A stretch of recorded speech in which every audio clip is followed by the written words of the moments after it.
뭐 워런 버핏, 필립 피셔, 뭐 피터 린치 좋은 사람 많죠. 근데 그분 너무 옛날 얘기가 많아요. 나는 1990년대, 뭐 1980년대, 2000년대 태어난 한국 사람인데 과연 나도 가능한 것인가에 대한 의문이 고전을 보면 들 수밖에 없는데 이 동시대를 살아가면서 비슷한 방식을 해서 결과적으로 성공한 그런 얘기를 아주 속속들이 제가 아는 선배 끝나고 나서 여러분들을 찾아뵙기까지 거의 6개월 가까이 걸렸습니다.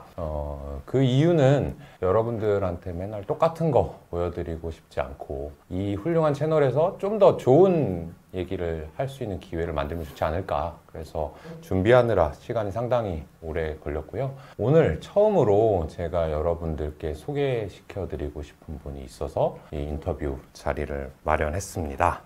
네, 자기소개 부탁드립니다. 예. 안녕하세요. 저는 네이버 블로그에서 제너럴 폭스라는 필명으로 활동하고 이번에 노마드 투자자 서한이라는 책을 공동 편약한 변영진이라고 합니다. 여기 예. 편집자님도 한번 같이 들어주실래요? 노마드 투자자 서한, 닉 슬립, 콰이스 자카리아 지음, 생각의 여름, 제너럴 폭스 옮김, 더 퀘스트 출판의 책입니다. 이 책을 제가 가져온 이유를 먼저 제 자랑 한번 하고 넘어가면 이 178만 구독자분들 중에 아마 저를 좋아하시는 분들이 그래도 한 6만 명 정도는 저는 있을 거라고 보거든요. 근데 그 6만 명 중에 아직 유퀴즈 꿀직장 TV로 안 오신 분들이 38,800분 정도 계세요. 그분들은 제가 유튜브를 따로 하고 있다는 사실을 이번에 아셨으면 좋겠고, 제가 이렇게 이 책에 추천사를 썼습니다.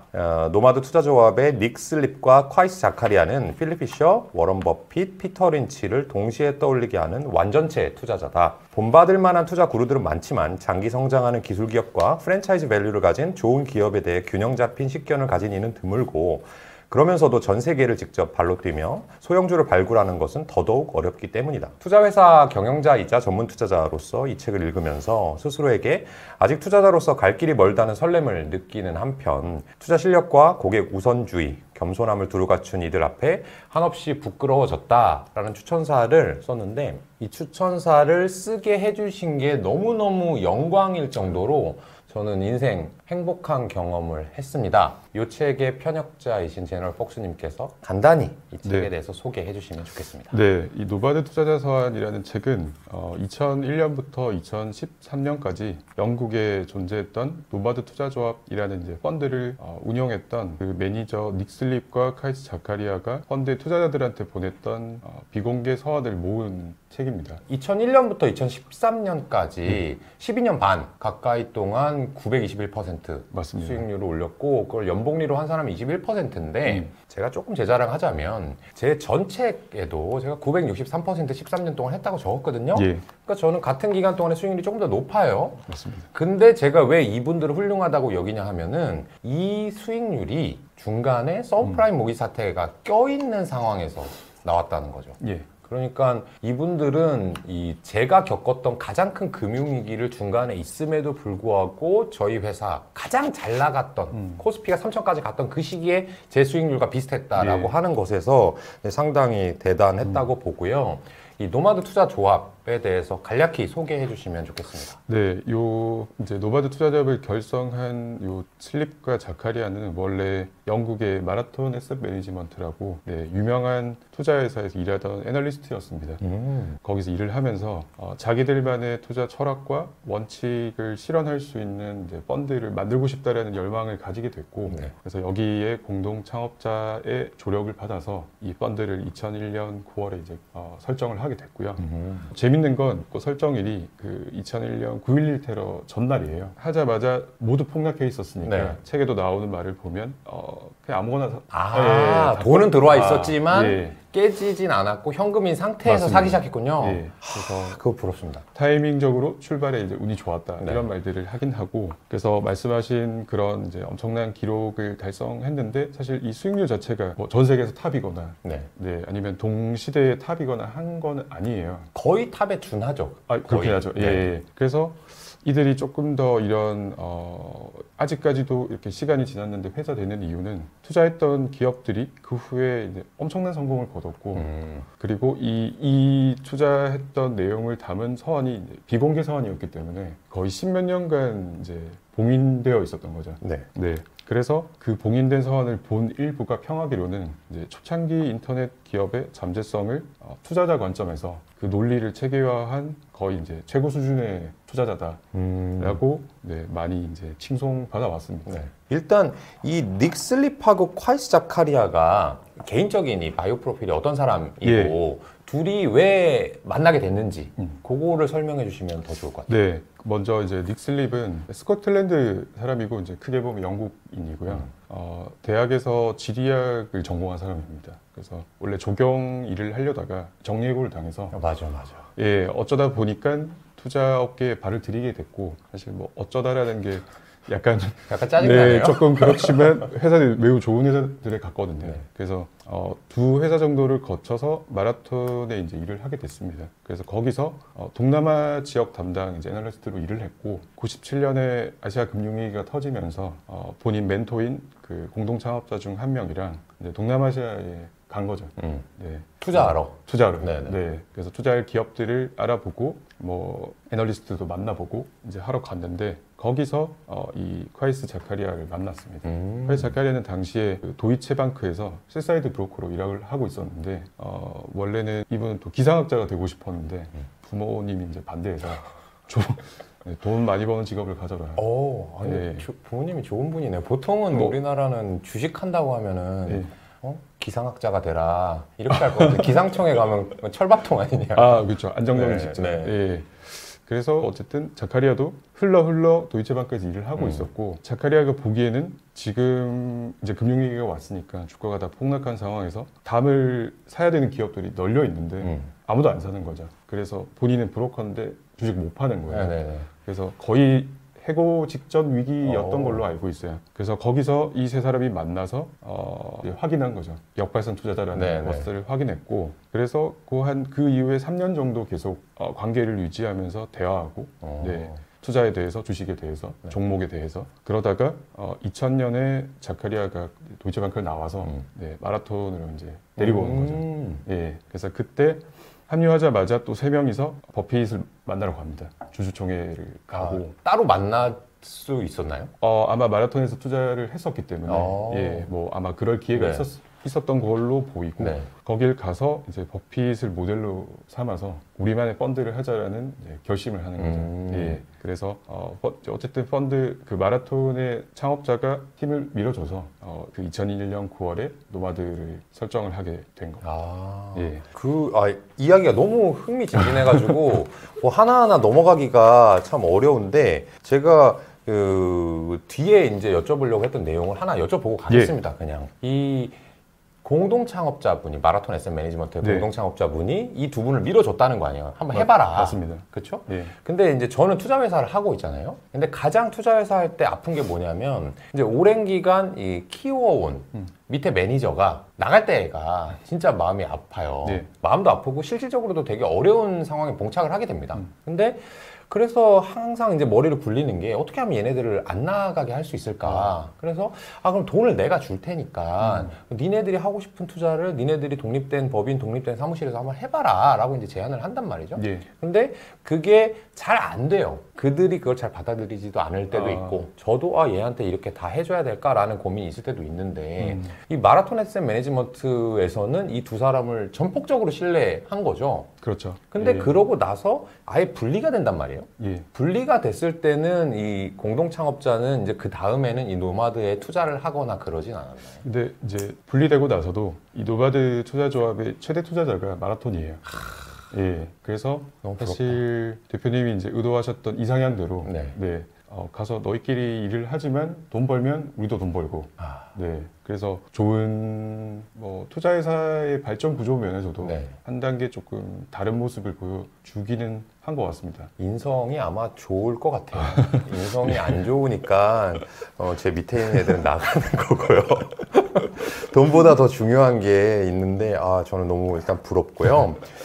저도 이걸 원래는 선물 받은 거예요. 예. 저는 이제 막 네이버 블로그 이런 걸 잘 안 하다 보니까 나오는지 전혀 몰랐는데 제가 존경하는 투자자 한 분께서 저한테 선물해 주셔서 아, 이 형 또 읽으라고. 근데 성격상 누가 선물해 준 거 잘 안 읽거든요. 내가 고르고 싶잖아요. 근데 딱 몇 장 읽어봐도 느낌이 오더라고요. 예. 그래서 단숨에 독파했고 그 다음에 제가 아마 편집자님은 아시겠지만 어쨌든 꽤 주문했어요.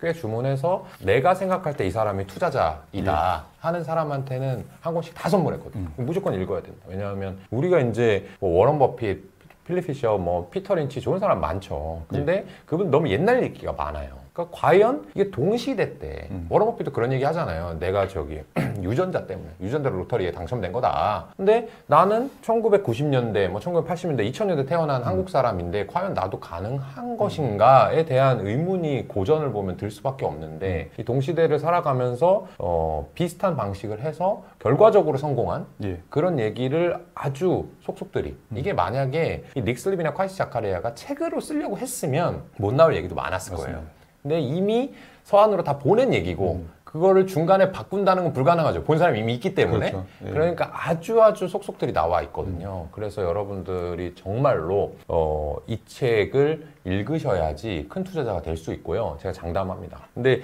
단점은 조금 어렵긴 해요. 예. 어렵긴 한데 어쨌든 이 신사임당 채널을 보시는 분들은 이 찐 부자 그리고 투자자가 되기 위해서 앉아 있으신 분들일 거기 때문에 반드시 구매해 놓으면 읽을 날이 올 겁니다. 그래서 구매를 해주시면 여러분들 제가 뭐 돈 버는 것 같겠지만 저나 DP는 이게 팔린다고 해서 버는 돈이 1원도 없습니다. 저는 자존심으로 먹고 사는 사람이고요. 제 책이 팔리면 제가 조금 버는 하는데 출판사에서 왜 딴 책 추천하고 돌아다니냐고 저한테 이제 뭐라고 하는데요. 자, 이제 다음 얘기로 예. 넘어가 보도록 하겠습니다. 여러분들이 가장 궁금해하실 투자 얘기를 몇 가지 여쭈려고 합니다. 제가 이제 아까 추천사에 이 사람들은 완전체 투자자다라고 얘기를 했거든요. 근데 완전체가 되기 전을 한번 먼저 예. 짚어보면 좋을 것 같아요. 저는 사실 아까 말씀드린 이 동시대를 살아가는 그 투자자의 책을 거의 잘 못 보기 때문에 희소하기 때문에 그냥 발견한 것만으로도 즐거웠어요. 그래서 초반에 빠르게 읽긴 읽었는데 아주 초기에는 어떤 느낌이 들었냐면 이분들이 투자하는 그런 기업들이 현재 김현준, 2022년의 김현준이라면 투자하지 않을 법한 독점성도 있고 예. 뭐 희소한 기업이긴 하나 성장성이 그렇게 많진 않은 근데 밸류에이션만 좀 낮아 보이는 그래서 제가 여기서 나온 책들은 저는 인베스팅닷컴에 다 검색해 봤거든요. 예. 근데 이거 안 할 것 같은데 하는 게 이제 초반에 쭉 나와요. 예. 그때는 이렇게 투자를 했었던 거죠. 초반에는. 맞습니다. 두 사람이 마라톤 에셋 매니지먼트 출신인데 여기가 굳이 이제 분류를 하자면 가치 투자에 가까운 투자를 하는 곳이에요. 네. 그래서 자본 사이클이라는 본인들의 프레임워크가 있고 그거에 근거해서 이제 가치 대비 할인된 주가에 거래되는 기업에 투자한다라는 게 그들의 투자 전략이고 그래서 거기서 2006년까지 치면은 그 슬립 같은 경우는 거의 11년 정도를 일을 한 거니까 아무래도 그 스타일이 많이 묻어나는 기업들에 투자를 많이 했습니다. 그렇죠. 네, 그래서 초반에 나오는 기업들에 대한 설명들을 보면 뭐 자산 대체 비용 대비 뭐 몇 분의 몇에 거래되고 있다.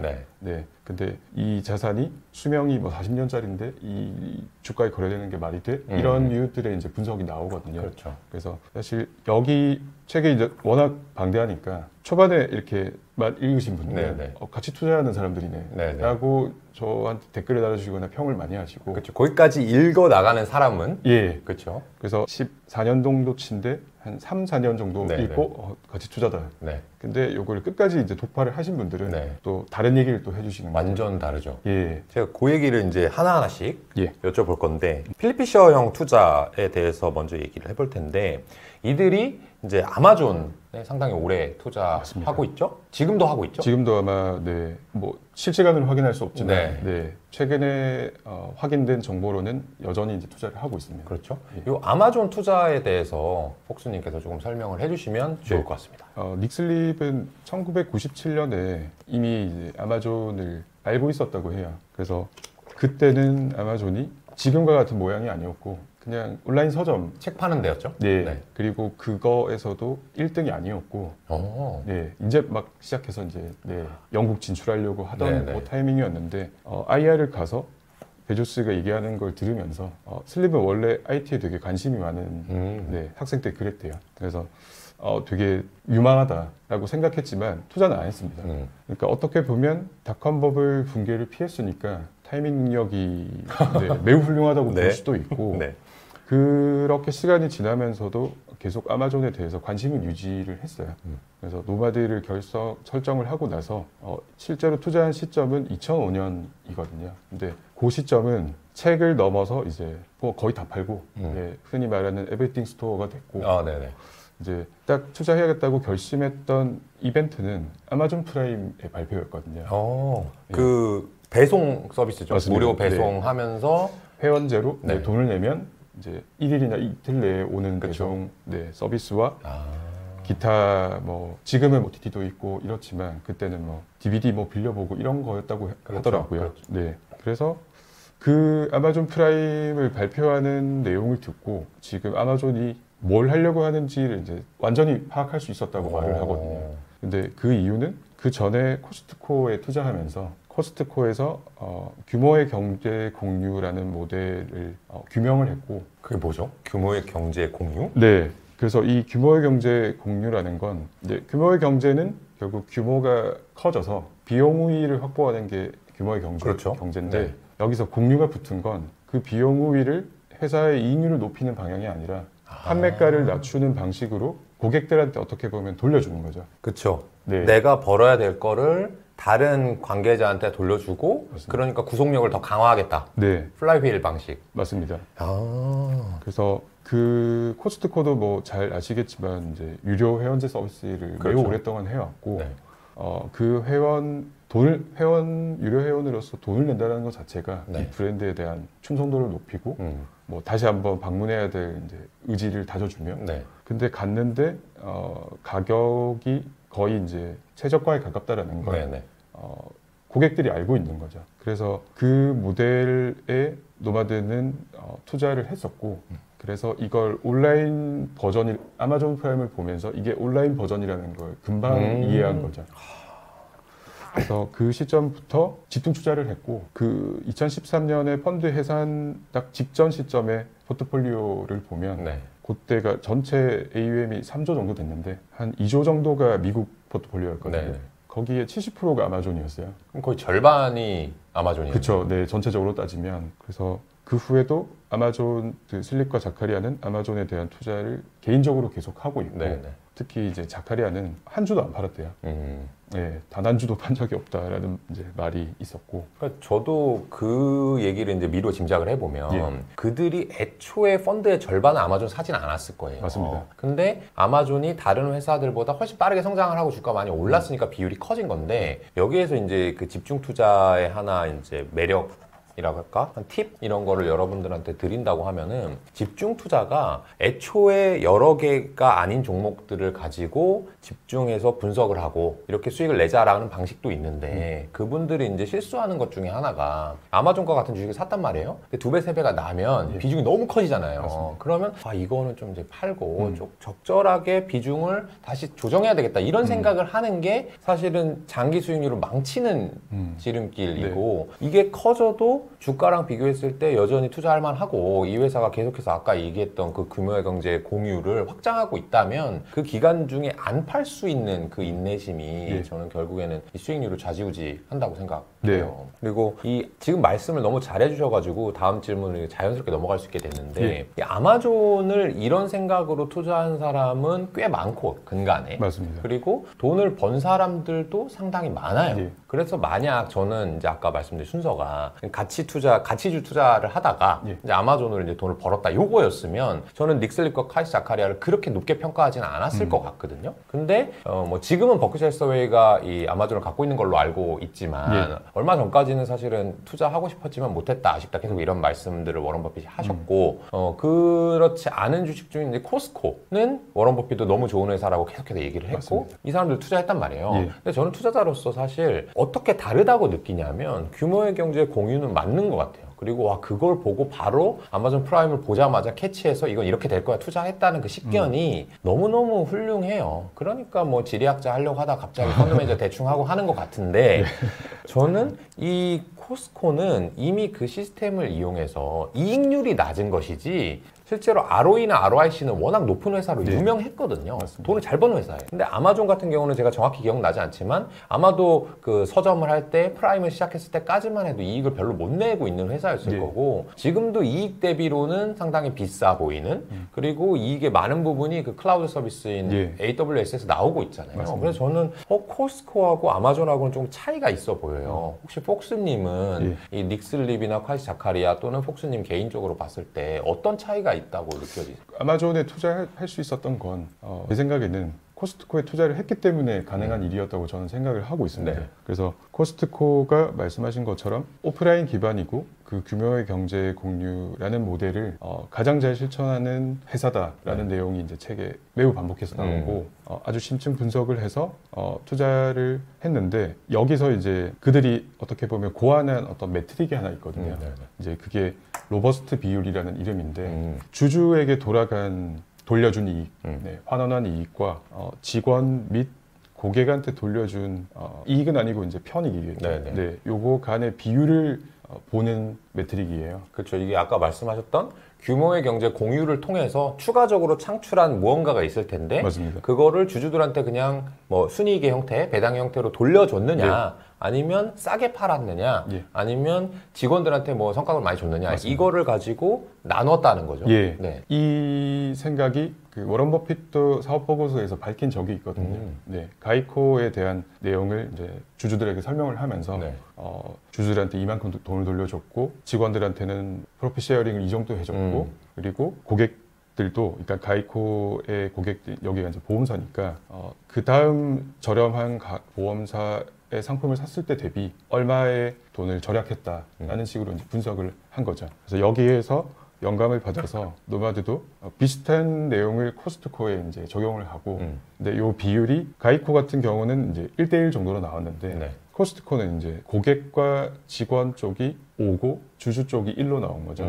그래서 훨씬 많이 고객한테 이제 돌려주는. 가이코는 돈을 훨씬 많이 벌어서 그거를 주주들한테 많이 돌려주고 맞습니다. 코스코는 그거를 고객들한테 점점 싸게 팔아서 주주들한테도 결국 엄청난 수익을 올려줬지만 단기 1년 단위로 봤을 때는 고객들한테 많이 돌려주고 있었다. 맞습니다. 그래서 월스트리트나 뭐 해외에서도 코스트코에 대해서 이제 그럼 주주한테 너무 안 주는 거잖아요.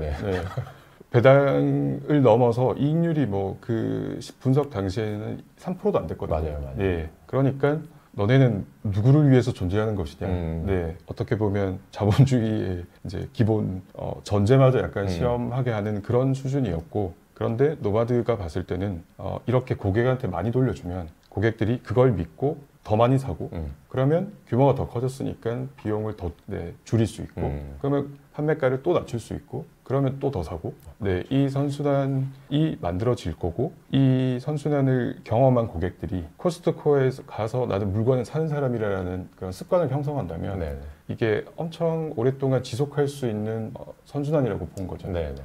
그래서 제가 볼 때는 똑같은 선순환이 아마존 프라임을 통해서 아마존의 온라인 사업에서도 일어날 수 있다고 봤던 것 같아요. 그러면 단적으로 얘기해서 가이코가 좋은 회사예요? 코스트코가 좋은 회사예요? 그 얘기도 책에 정확히 나와 있어요. 정확히 나와요? 정확히 나와 있고 1대1, 그러니까 로버스트 비율이 1대1과 5대1이라고 해서 5대1이 무조건 5배 좋은 회사는 아니다. 1대1이어도 충분히 회사가 넓게 구축하고 있을 가능성도 있다. 그렇죠. 하지만 이 비율을 이제 활용하는 방법은 이익률 3%라는 회사라는 그 수치에 이 회사의 잠재성이 가려져 있다는 거죠. 근데 이거를 규명하기 위한 어떻게 보면 분석법으로서 로버스트 비율이라는 프레임워크를 활용하면 이익률 너머의 진짜 기업의 심층 현실을 볼 수 있다. 라는 이제 논지로 말을 했었습니다. 그래서 정리하자면 그런 거예요. 만약에 가이코가 할 일이 앞으로 충분히 많은데 내가 이 정도의 마진을 내도 고객들이 나한테 온다면 사실 더 벌어도 되는 거죠. 코스트코도 마찬가지일 수 있는 거죠. 극단적으로 독점을 한 이후에는 가격을 올리니까 사실은 이제 공정 경쟁을 위해서 그 독점을 못하게 막는 거잖아요. 자본주의에서. 맞습니다. 그런 것처럼 어느 정도의 해자를 구축하고 있느냐에 따라서 로버스트 비율을 올릴 수도 있고 아니면 올릴 수 있는 회사지만 훨씬 더 빠른 성장 그리고 침투를 위해서 이제 낮게 가져가는 것처럼 보일 수도 있는 거고 제가 이제 말씀 듣다 보니까 예전에 투자했던 기업이 하나 생각이 나는데 그 회사를 이 로버스트 비율을 한번 계산해 봐야 되겠다. 경쟁사랑 생각이 든 게 그 반려동물 실손보험하는 미국의 트루페니언이라는 회사가 있거든요. 이 회사가 제가 좋아하게 된 이유가 뭐냐면 이 회사의 오너는 전 한 99.3%의 가능성으로 버크셔 해서웨이 주주일 거예요.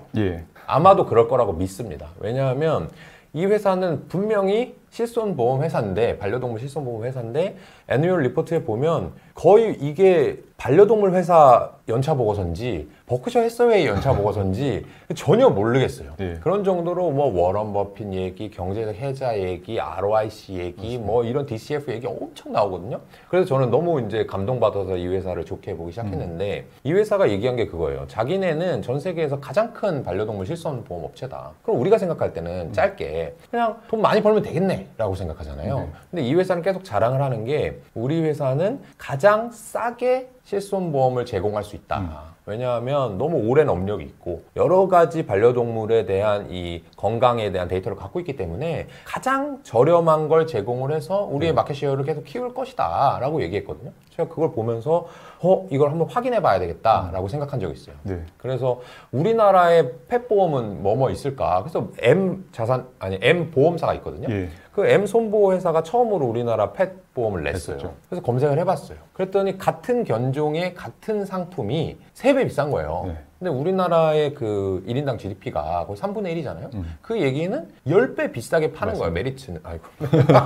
메리츠 훌륭한 회사입니다. 네. 그 M 손해보험은 10배 비싸게 파는 거예요. 근데 이 회사는 트루페니언 같은 경우는 훨씬 더 비싸게 팔 수 있음에도 불구하고 아직 이 반려동물 시장이 너무너무 침투가 안 돼 있고 미래의 산업이다 보니까 이거를 낮게 가져간다 이런 얘기를 했거든요.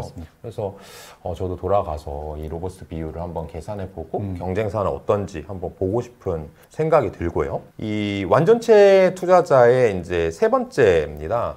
보통 아까 아마존 같은 걸로 10배, 100배 수익이 났거나 아니면 코스코 이런 거를 투자를 했는데 내가 워런 버핏과 같은 길을 가고 있다라고 하면 보통 그 길에서 잘 안 벗어나요. 왜냐면 이게 성공 공식인 게 뻔하니까. 그 길로 가면 되니까. 근데 이들은 그거를 알고 있음에도 불구하고 투자가 너무너무 재밌는 좋은 기업들을 찾는 일이 너무 행복하니까 전 세계를 그렇게 돌아다녀요. 이 아저씨들이. 그걸 보면서 와, 이 사람들은 피터 린치의 그것까지. 근데 아까 뭐 자카리아하고 슬립이 만난 게 또 이 동남아 쪽, 그 아시아 금융위기, 우리한테는 아픈 기억인데 그때 만났다는 걸 듣고 나서 그것도 공감이 됐는데 그 중에 제가 인상 깊었던 게 이제 시멘트 회사에 대한 얘기가 나와요. 그래서 이 시멘트 회사를 우리가 아는 흔한 얘기로 뭐 PER, PBR, 뭐 조금 공부하신 분들은 EBITDA, PSR 이런 얘기로 기업 가치 평가를 한단 말이죠. 근데 이 시멘트 회사는 아주 색다른 방식, 하지만 아주 본질에 가까운 방식으로 분석을 하게 되는데 그거를 조금 설명해 주시면 좋을 것 같아요. 그렇게 많이 돌아다니고 지리나 지역적 구분 없이 그냥 좋은 회사라고 생각하면 사는 게 사실 이 투자조합의 이름이 노마드인 이유이기도 하거든요. 그리고 이 투자조합에 그렇게 어떻게 투자해야 된다, 어디에는 몇 프로만 담아야 되고 뭐 가령 미국의 성장주 무조건 사야 되고 이런 제한이 없어요. 너무 훌륭한 투자자이자 너무 훌륭한 그 쩐주이자 고객. 그렇죠. 다 이제 3위일체가 됐기 때문에 된 거죠. 그래서 그 결과 2004년쯤에 포트폴리오의 이제 지리적 이 비중을 보면 이분들이 영국 출신이니까 영국이나 미국 어쨌든 영어권 국가에 대한 그 지식이 높을 텐데 사실 2004년쯤에 보면 동남아 비중이 더 크거든요. 맞아요. 대단한 사람이에요. 그래서 자기들이 그 동남아 담당 원래 애널리스트들이었으니까 오히려 영국보다 그걸 더 잘 안다고 생각했을 수도 있고 그래서 그 결과 나온 이제 말씀해주신 기업이 필리핀에서 제일 큰 시멘트 회사였던 유니언 시멘트라는 회사입니다. 그래서 여기를 분석하면서 들었던 매트릭이, 그러니까 분석법이 이 회사의 그 시멘트를 생산하는 데 필요한 자산을 대체하는 데 드는 비용이 있을 텐데 그거의 뭐 4분의 1 수준의 지금 주가가 거래되고 있다. 그래서 새 자산을 사봤자 시장에서 25%로 지금 평가가 받는 거니까 네. 그 새 자산을 취득하는데 이 기업이 돈을 쓰지 않고 그냥 부채를 갚는데 잉여환금 흐름을 썼다라는 이제 관찰 내용이 있어요.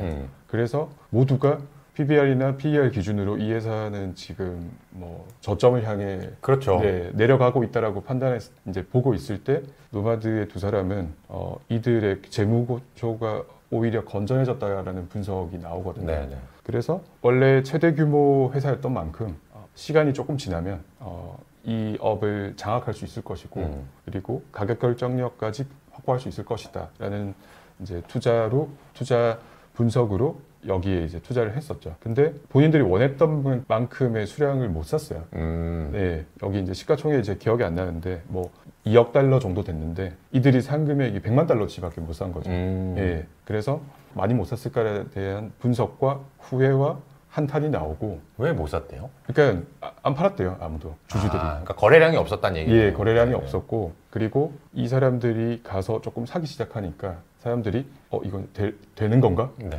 이제 턴어라운드 시작되는 건가? 라고 외국인이 예. 들어오는구나.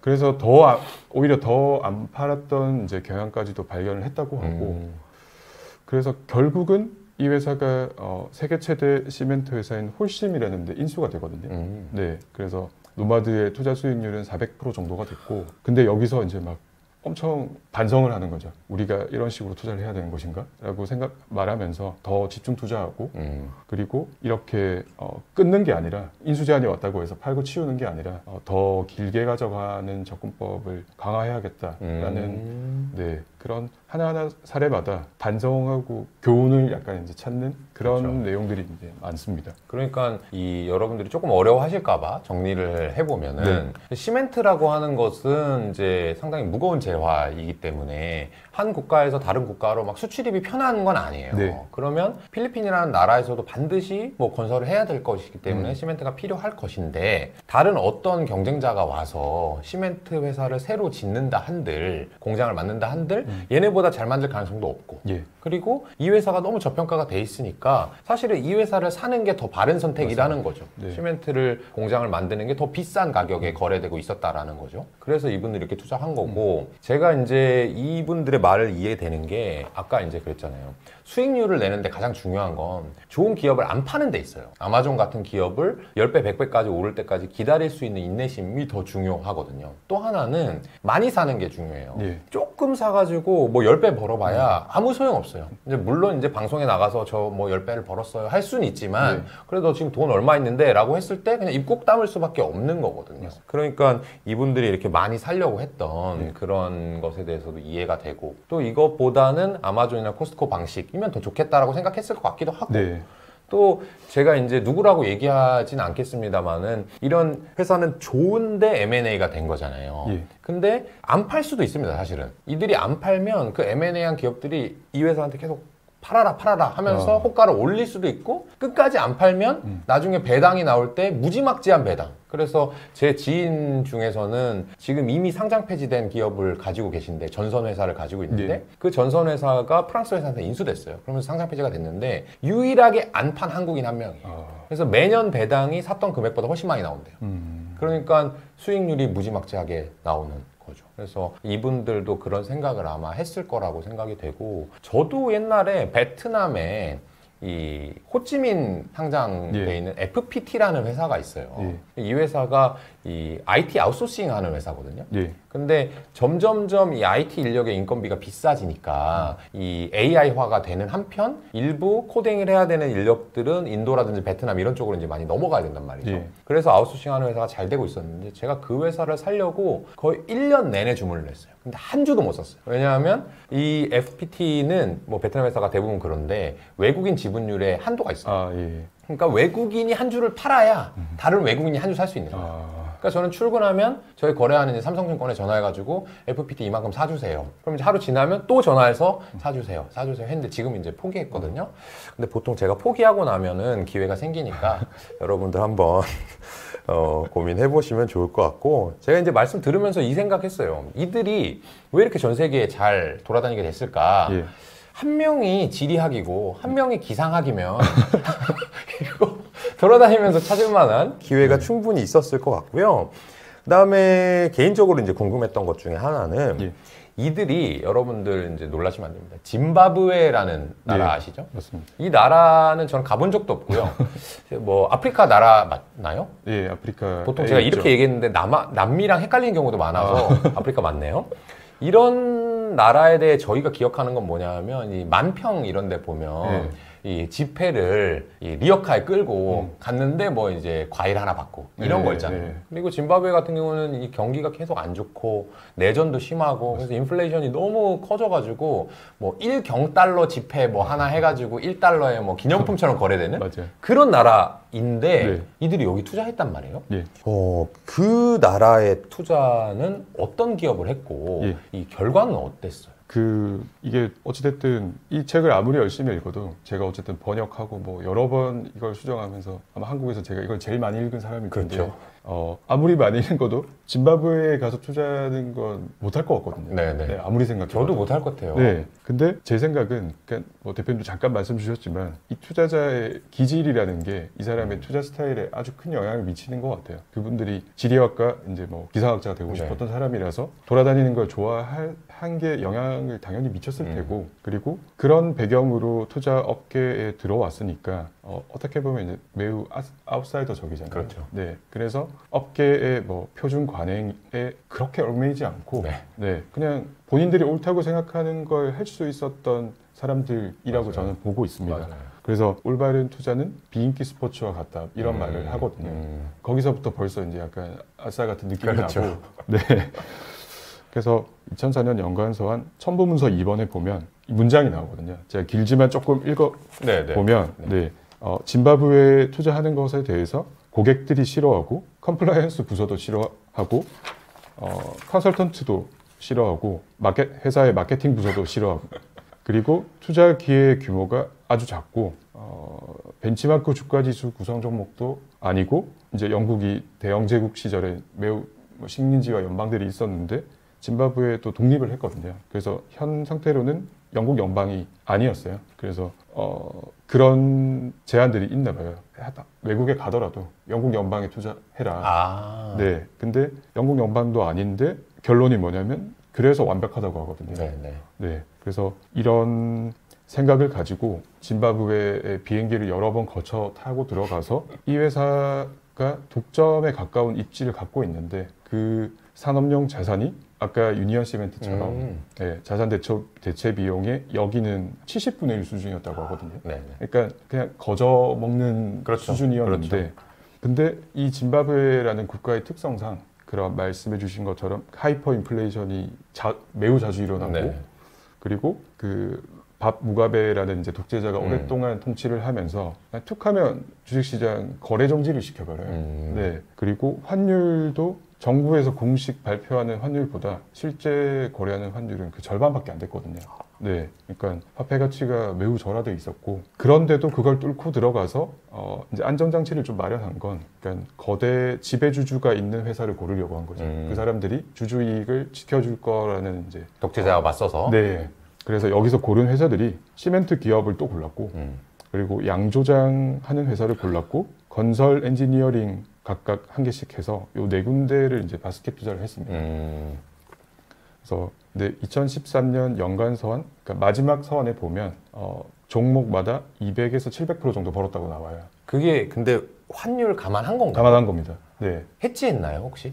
해지는 아마 이들이 그런 수단을 아마 열심히 안 써서 어떻게 그럴 수가 있죠? 그냥 버틴 거죠. 그래서 중간에 보면 이제 거래가 안 되잖아요. 그러니까 평가 가치를 계산을 할 수가 없잖아요. 그래서 0이었던 때도 있거든요. 맞아요. 예. 거래소 닫고 막. 거래소 닫아서 사회이사들이랑 회의해가지고 이걸 어떻게 가치를 매기지? 이런 회의를 해서 거기서 어쨌든 투자자들한테 돈을 돌려줄 수가 없으니까 혹시나 판매 요구가 왔을 때 그러니까 0. 아 그게 있구나.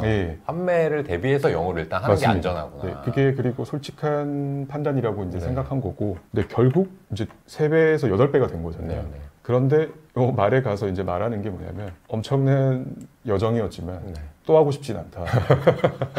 너무 스트레스 받고 너무 힘들고 그리고 우리가 이제 코스트코나 아마존 혹은 버크셔에서처럼 가치가 시간이 지나면서 복리 성장하는 그렇죠. 네, 퀄리티가 높은 기업에 투자해서 아무것도 안 하는 것처럼 보이지만 네, 훨씬 좋은 투자를 할 수 있다라는 걸 깨닫는 투자자로 진화했기 때문인 거죠. 맞아요, 네. 맞아요.